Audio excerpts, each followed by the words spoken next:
In this episode, I'm joined by my friend Roy for a powerful, honest conversation about addiction, healing, and the journey back to yourself. We explore vulnerability, connection, sobriety, inner child, and the courage it takes to stop escaping and to start truly feeling.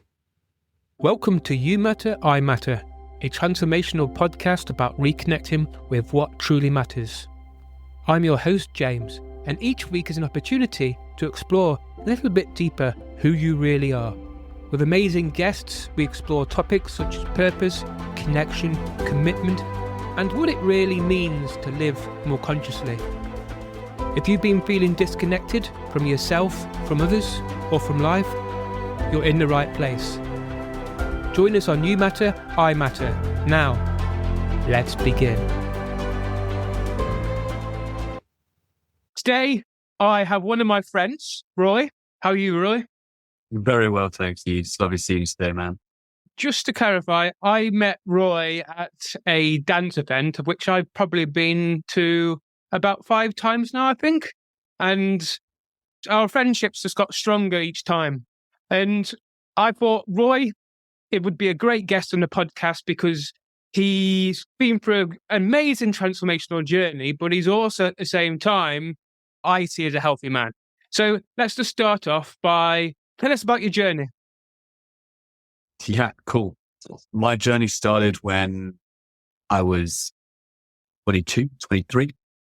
And I was basically really sick of my own stuff, really sick of how dependent I was on everything outside of myself and not really tapping into me and being able to rely on me. There was always something outside of me that I needed more than what was inside.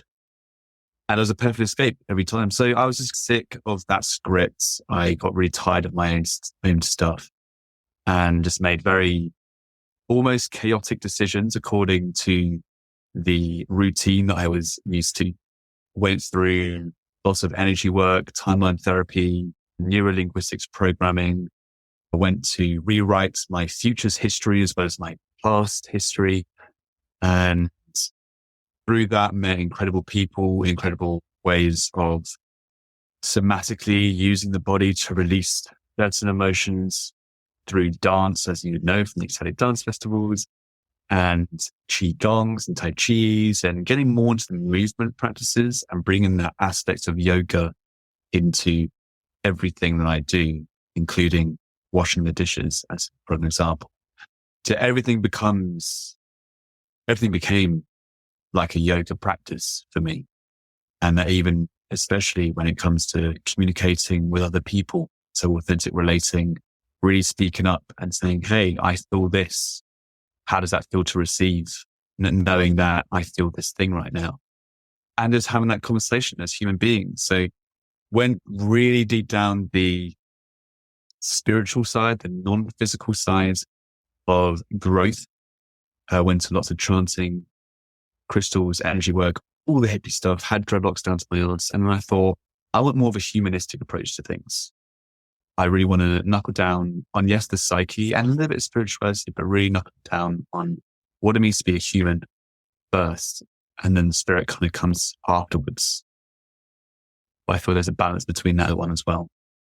Yeah, that makes sense. I think people can get, especially when they go into spiritualism, they can get so caught up in the head and almost fly away with everything rather than grounding themselves in the moment. Because I find from my own perspective, being at the place where we do dance, Ashalila, it's in its own bubble.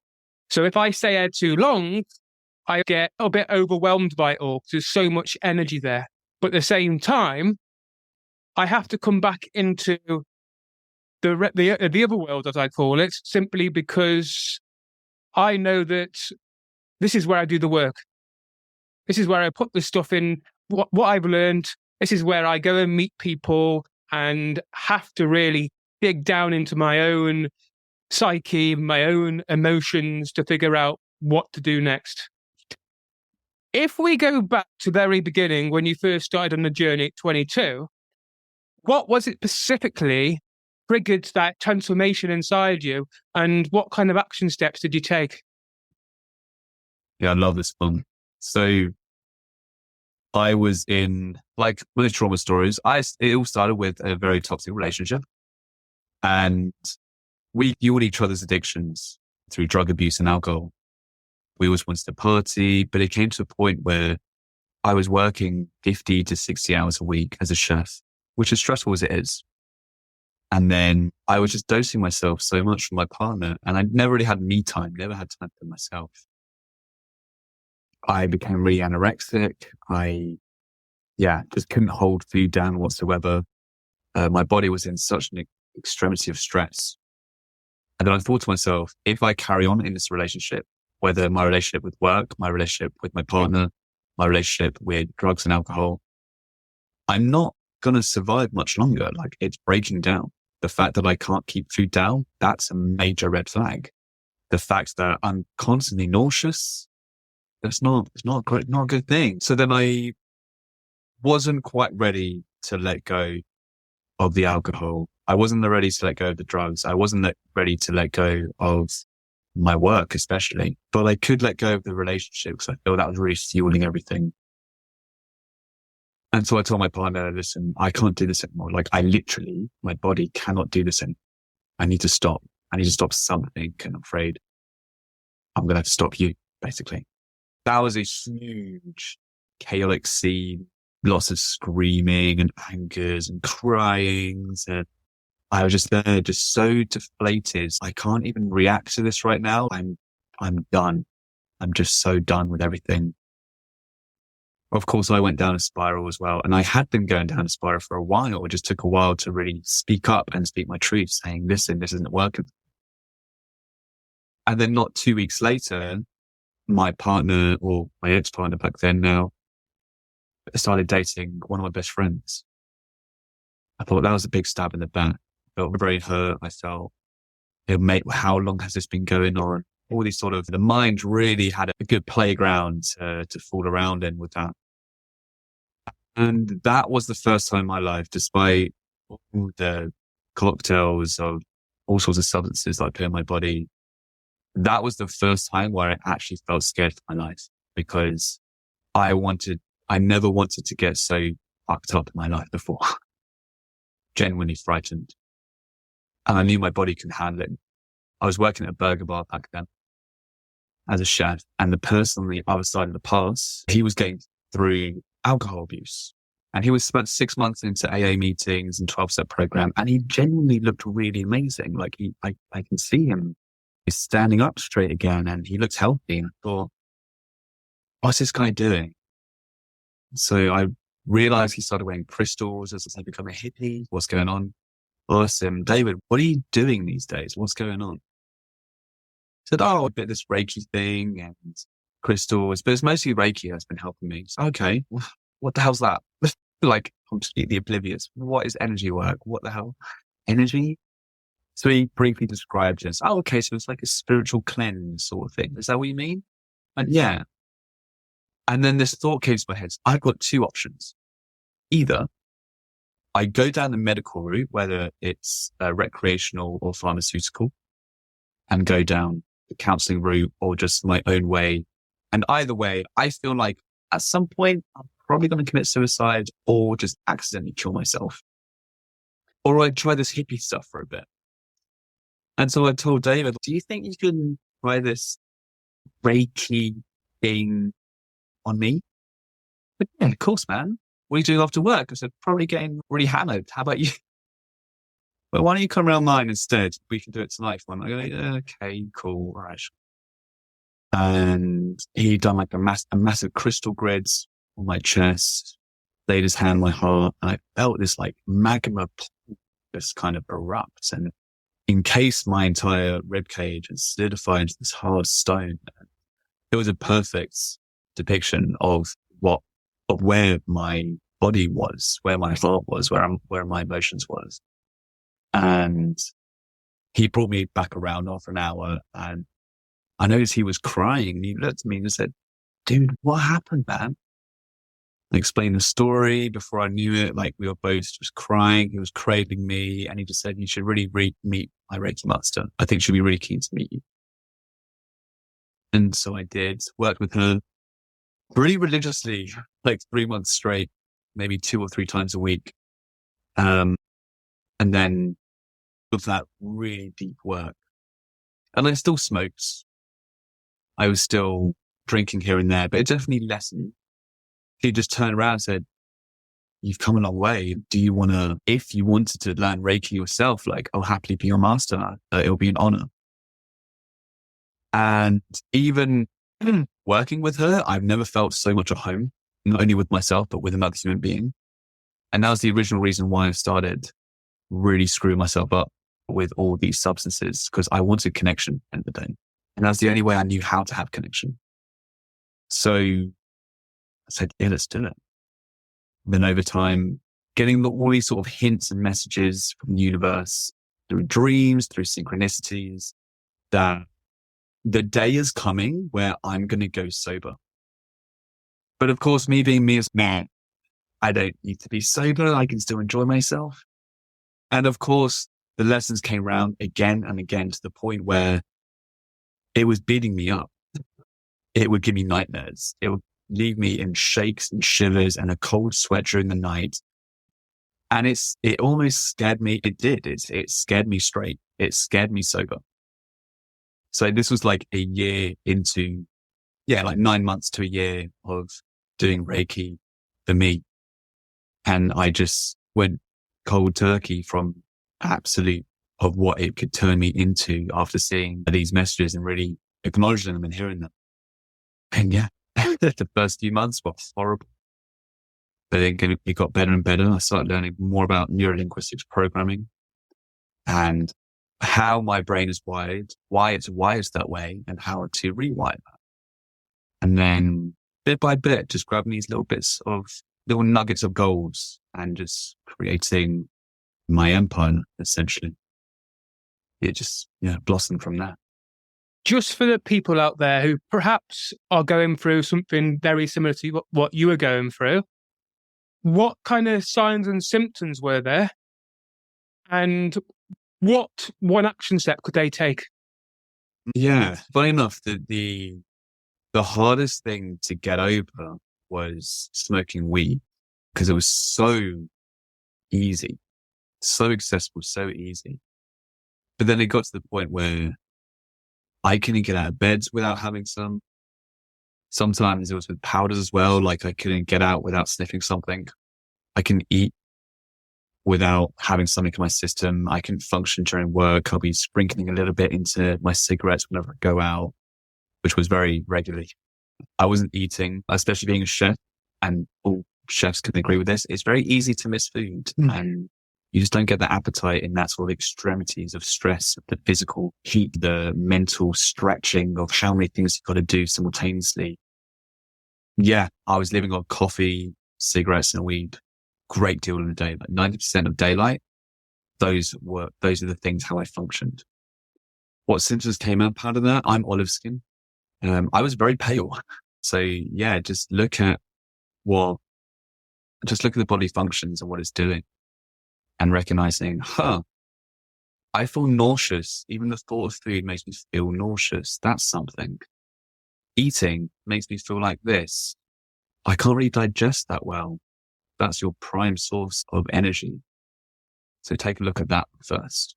The messages that were coming through, they will pop up when I'm rolling, when I'm smoking, when I'm putting out the roach, putting out the flame, when I'm walking around, or realize that I don't feel safe to leave my house before I smoke. And ironically, that will make me paranoid and make me believe that everyone knows that I've smoked. And it just exacerbates this anxiety and fear. So look at how you're relating to it. Think of the reasons why you're smoking or why you're doing what you're doing.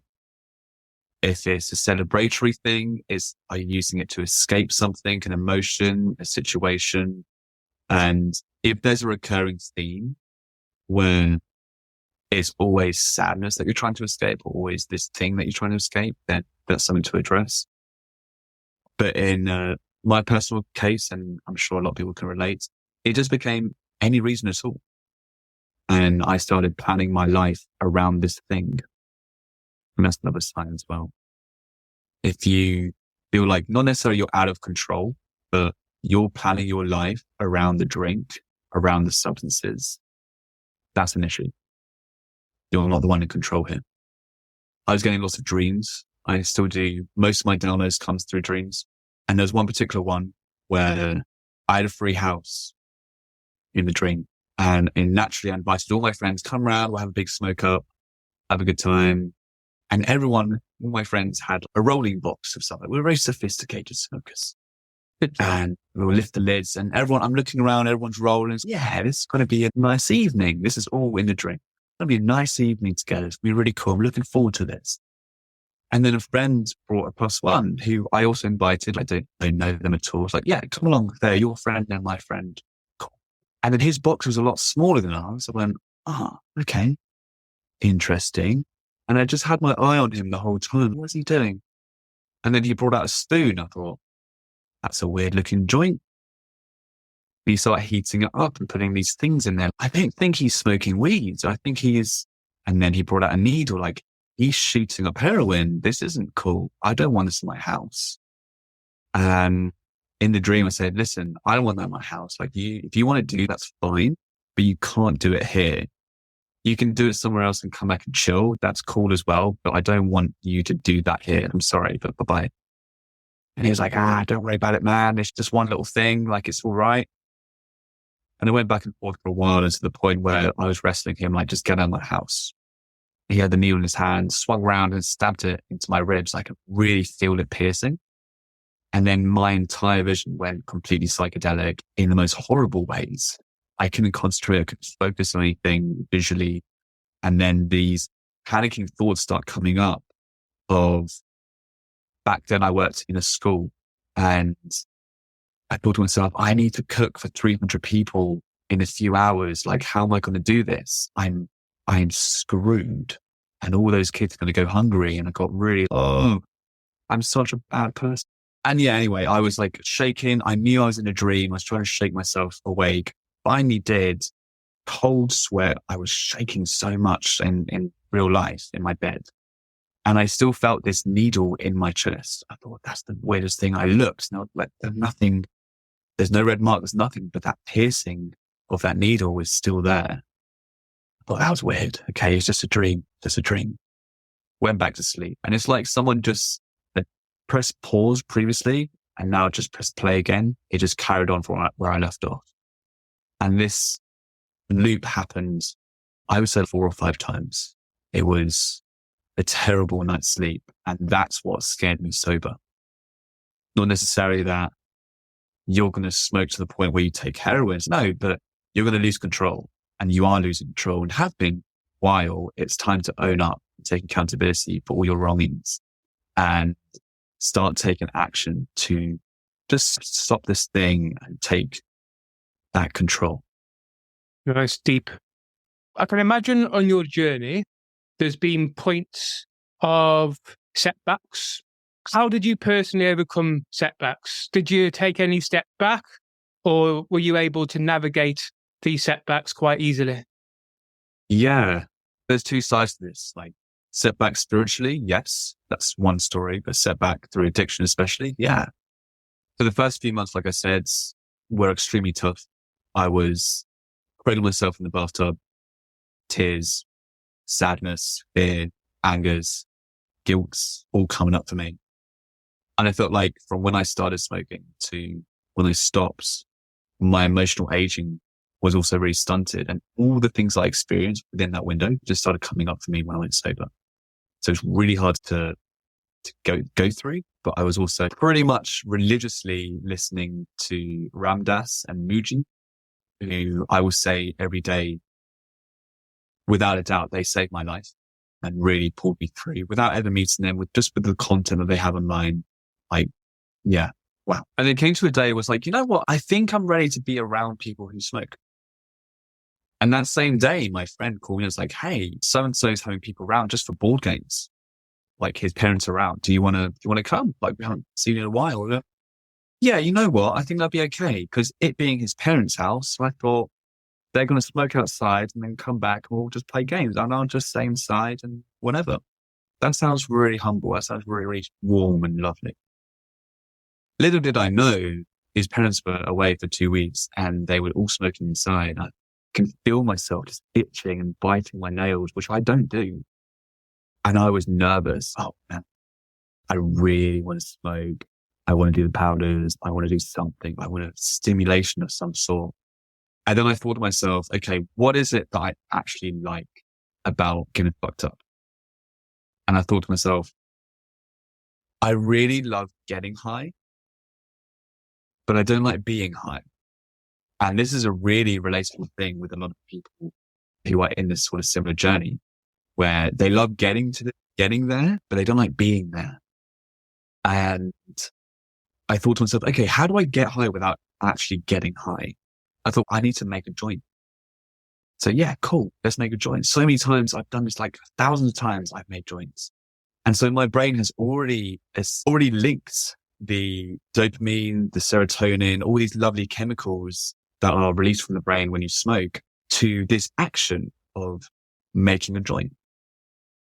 So I thought, okay, let's make a joint. Spoke to my friend, hey, can I roll for you? I thought you're not smoking. I'm not. It's for you. But I just want to roll it. She went, yeah, of course you can. Show me how much she wanted, the ratios, very connoisseur type smokers, like I said. And it was remarkable. The moment I licked that gum tape and flipped it over and sealed it all off, I was fine. That was me getting high. I didn't need to get high after that because my brain was already producing these chemicals. Yeah, I'm good. Okay. Let's play Cluedo. A really pivotal moment of being able to get high without being high. And so I just started to span out a little bit more on the different ways that I can get high. That's when dancing came into my life. That's when Qigong. That's when Tai Chi. That's when climbing was a big one. Climbing became my yoga. And it's a fantastic way to connect my body, feel how I can shift my weight over on the wall, engaging every single part of my body, especially the brain, because I'm actually afraid of heights and I climb it a lot. Whereas the reason why I started climbing is to face that fear. And it's similar to what I said before. Like I was just tired of my own stuff and I just wanted to do it. I want to rip the Band-Aid. So it's got to the point of me as soon as there's discomfort in some way, I want to lean into it. I want to see what's behind that. Because there's a reason why I'm scared of that thing. And I want to know what it is so I can overcome it and step up and rise up and expand and grow. And it used to be a point where I was standing on a step ladder and my knees would be shaking. Like I'm that afraid of heights. And now I'm climbing 15, 20 foot walls without harnesses, hanging off one hand, and I'm fine with it. It turns out the dragon that keeps taunting you into that fear, actually, a lot of the times, in my case as a male, was just a really scared little boy, and he just needed some comfort and reassurance that he can do it. He's all right. He's going to be safe. Sure, you've got to take some precautions, but it's not as scary as you think. And you just got to do it. Prove yourself wrong is what I say. Prove yourself wrong. That thought you have there, prove yourself wrong. Go ahead. Try it. Try it out. It's remarkably liberating to prove yourself to be incorrect, especially with this ticker up there. It's constantly working, but not always serving you well. Things I want to talk about quickly. Just the first thing is you were saying the reason you had addictions, the reason that you struggled quite often in early life was due to connection. How did you come to that realization? And once you started to overcome these addictions, how did you start to create the connection, more connection in your life? Yeah, this is a big one for me. It's a big one for me because my addictions went from substances into sex and porn. And that was when I really was like, I'm in trouble. Like, oh crap, this feeling of addiction again. Oh, I'm done with this. I don't want to be that guy. And I can very slowly see myself beginning to objectify women. And I was like, there's enough of those men. I don't want to add to that. Don't want to be that person. The reason why I'm talking to this woman right now is that maybe we get to kiss, or maybe even more. Maybe we get a good rush of this ecstasy together. And yeah, again, this realization of, oh man, addiction. I know this feeling. I don't want to go down this thing again. So I stopped myself quite early. This was around, I'll say 20. Yeah, it was shortly after getting sober, actually. So yeah, 23. And then I started getting more into tantric practices, the Taoist secrets of love, how to cultivate the male sexual energy and then bring it back into the body through breath work, through just a variety of exercise to really conquer that energy and transmute it into a form which you can actually use to serve yourself. For me, it was climbing. Gave me a lot of energy for climbing, all that testosterone. It was fantastic. Yeah. So that's especially so I was celibate for 6 or 7 years. I didn't even want to touch hands with a woman because I know at some point of holding a hand or hugging them, I'm going to be thinking, maybe I get that thought came up all the time. So I was like, I'm done. I need to go cold turkey with this thing as well. And then through that, I began connecting with that person's heart, with that person's mind, rather than just their body and judging them on their body. I can really connect with their soul. And this just opened up so many levels of intimacy, something which I call platonic romance. Because we can still be romantic with our platonic connections. We can still have these hugs, these cuddles, just the simple touch of the heart and just be held there for a minute and just breathe it through together. Love that. And yeah, and it was during this celibacy where I realized the reason why I wanted physical touch is because I got a lot of physical love when I was really young. My mum just smothered me with all this love and I wanted more of that comfort. As simple as that. I wanted to re-experience the comfort and the safety that my mum gave me growing up. And so, yeah, I didn't get that as a teenager, as most people don't, because they're all angsty. And I was very deep in my emo phase, my grunge phase, very dark clothing all the time. And I found it was a lot easier to connect with people when you screwed up on alcohol and drugs, because consent and boundaries go out the window, which is shit. So then, yeah, addiction went from cuddles and hugs as a little baby into drugs, into sex and porn. And then it's done a full loop. And now it's back to platonic touch, co-regulation. And now it's developed to a point where I feel so safe in me and other people can feel that safety as well, and that groundedness, as well as the airiness that I can be and be all philosophical and spiritual and But through that grounding work, through that connection with myself, which they can feel, they feel that they also can be just as authentic, just as present. And with that, the invitation comes. I'm feeling really cool to have a hug right now. Would you be open for that? And even when they say no, really to say thank you for saying no, because I wouldn't want to be in that situation where you wanted to say no, but really you said yes. And then we're holding each other and I can feel like you're moving away, you're tensed up, like that's not comfortable. That's not what anyone wants. So that invitation to say no is always there. I say, if it's not 100% yes, it's a no. Simple. If there's a hesitation to say yes, it's a no. And that's with everything. Absolutely everything. When you ask someone, if it's not yes, forget about it. It's a no. And that's okay. Understanding how to accept that no is a huge one. But yeah, it's an honoring of them. It's an honoring of you as well. So yeah, pivotal moments. Nice. There's obviously a big topic on boundaries and learning to say no. That is huge. Let's move on now to what do you deem as a healthy man? Healthy man. A healthy man for me provides a kingdom of safety, has very sturdy walls. It also has beautiful markets and spices that you can smell in the air. It has the free expression of art through dance, through painting, through poems. It has the safety of being explorative, even outside the castle, even outside the realms of the physical castle and going into the non-physical states of being. It's providing space, I feel. Providing space and services is what I feel creates like a healthy man.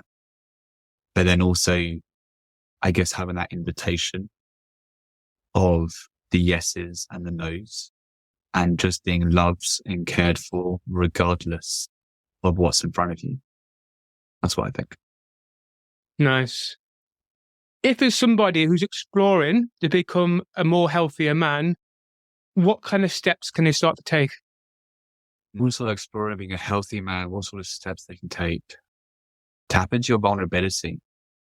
I feel is really important. We don't allow ourselves the opportunity to be vulnerable.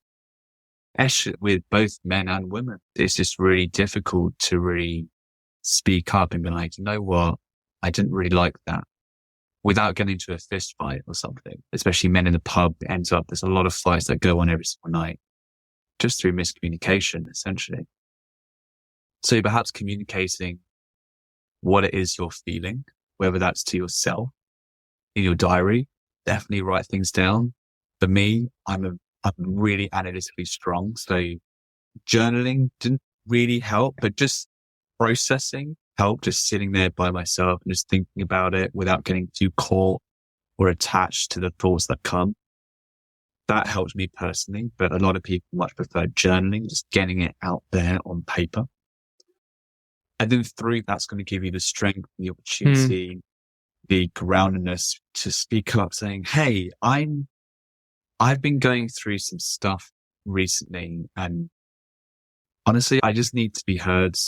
Do you feel that you can provide that space right now? Would that be okay? And you'll be surprised a lot of the times, especially your mates, be like, yeah, of course, man. What's going on? It's an honor. Give that space to your friends. You'll be so surprised how easy it is to ask for that space. And it just becomes so fluid to the point where you don't even have to ask for space anymore because you know it's that safe container that you've agreed upon. But definitely at the beginning, ask for that space. Can I express something to you? It's been making me feel yeah, sure. Or even if it's a no, actually, I'm not in that space right now to hold space. But thank you for entrusting me in it. I hope you're okay. Maybe another time when I feel more grounded, then I can give that to you. Because it is a two-way street after all. No matter who you're relating with, platonically, emotionally, romantically, sexually, it's a two-way street. So yeah, give yourself the opportunity by putting yourself out there or in the book or analytically. Allow yourself that space to write it down, to let it out in some way, communicate it in some way. I can relate to that massively. But one thing I've realized myself is I've always struggled with safety. And it's something I'm working on at this moment in time. Simply because the inner child, the child part of me, perhaps didn't get what he wanted or needed when he was younger, which creates this unsafe environment within me. And it's this realization that when you are able to allow this inner child to be witnessed, to allow himself to become safe in the environment, to be loved, to be protected, then it starts to create this safety within the body, which allows you to be vulnerable. Just quickly, what's your idea of vulnerability? When you say the word vulnerability, what does it mean to you? And yeah, you said a particular word, which is, your inner child, man. It's about what they are feeling. They sit in your heart. They say that your heart rules the brain rather than brain ruling the heart. The brain can react even before an event starts, even before the brain can even fathom what's going on in front of them. So it's very intuitive.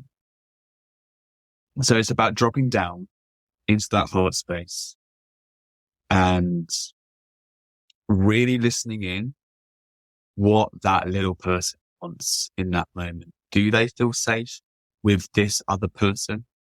Do they feel okay enough to express in this moment? Because I personally can relate to what you're saying. Like growing up, I know a lot of guys can relate to this actually. Growing up, my family from Syria, very masculine, big boys don't cry, very much into that. And it's just toxic end of the day. So I was never given that safe space to express myself. And whenever I did, I was ridiculed for it.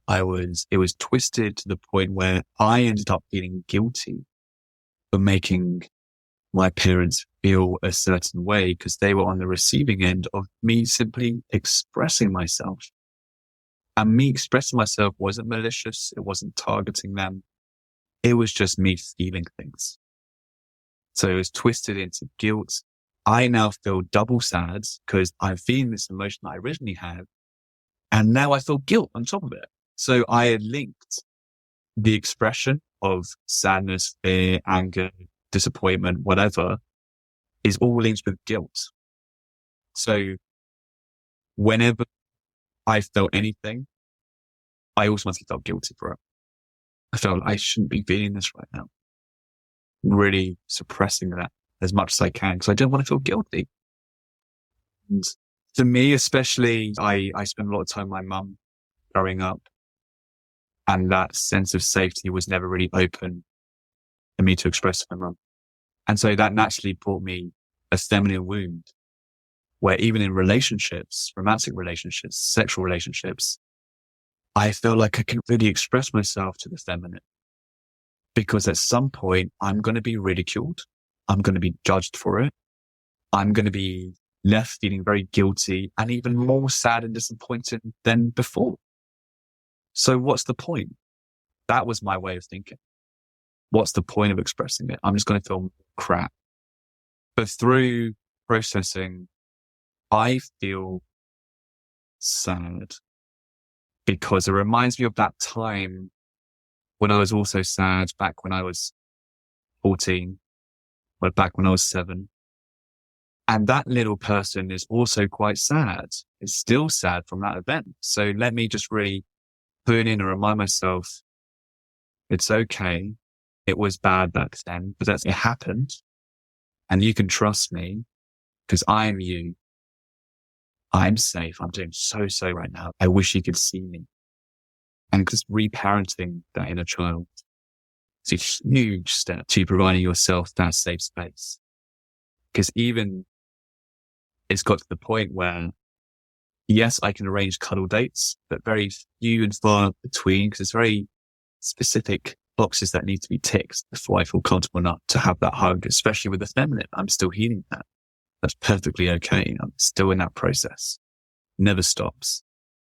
Once you feel that your inner child can really let loose and be playful, especially when they can be playful, that's when you know an inner child feels safe enough to express themselves. And that's when you can ask, hey, I've had a tough week. Do you mind if we meet up for a coffee or something, or maybe some dinner?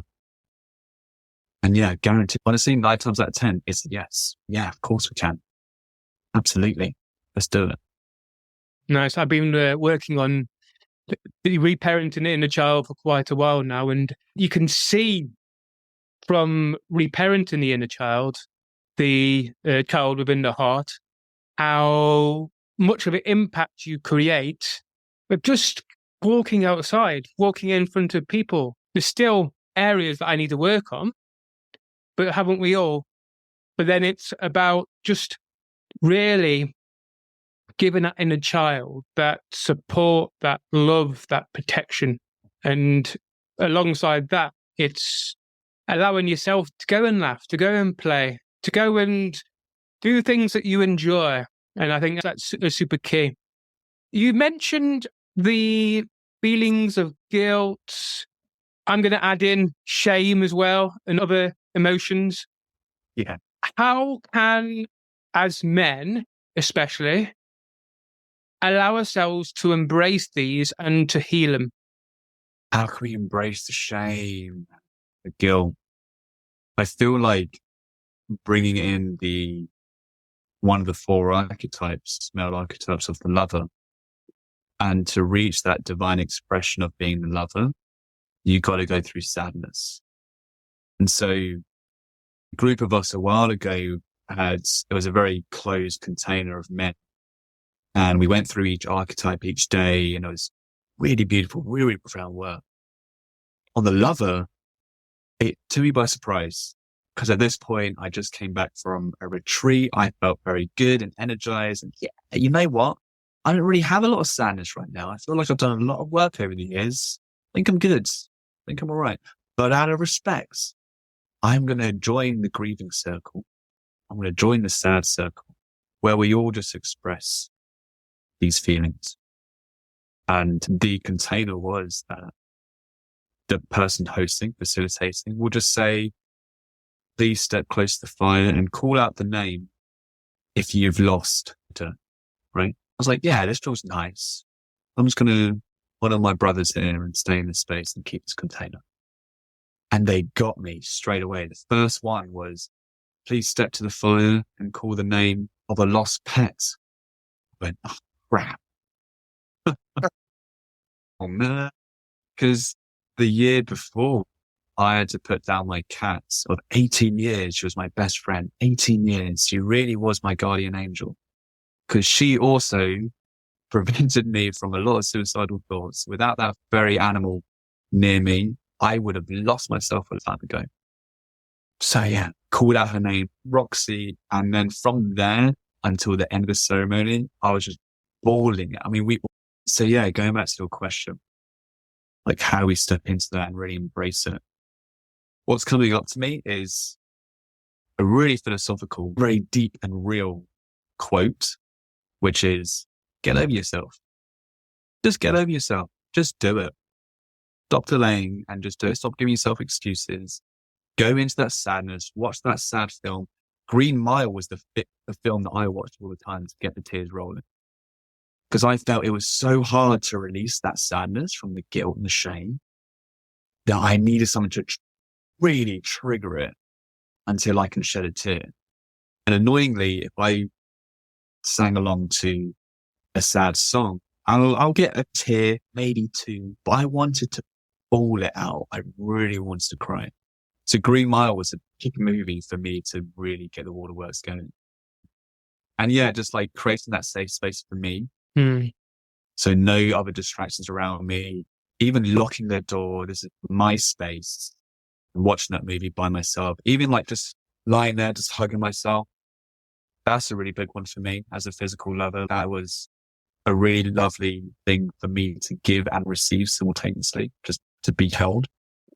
And yeah, just embrace yourself in every way. Just go for it. Really go for it. Go lose yourself in that. And that's the point of so many different spiritual practices. If you want to go down there, the yoga, the Sangha type communities, you have to lose yourself in those things in order to be free. Because you don't want to end up being a meditator. You don't want to end up being a yogi. You want to be free. You don't want to end up being a Christian. You want to be free. And that's what these things are designed to do. They're designed to lose yourself in there so hard until the point where you have no other choice but to let it all go. And you can just free yourself up. So much space, new things to attract your way. Just create a new story for yourself. Rewrite the scripts.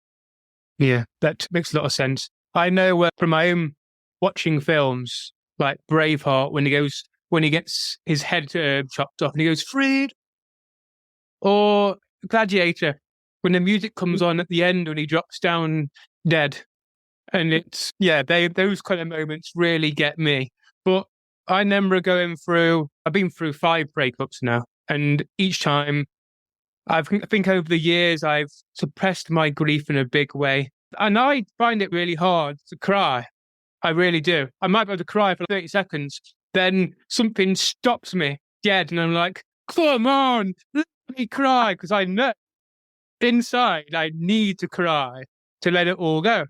But the idea that at some point something's going to trigger me and it's just going to come flying out.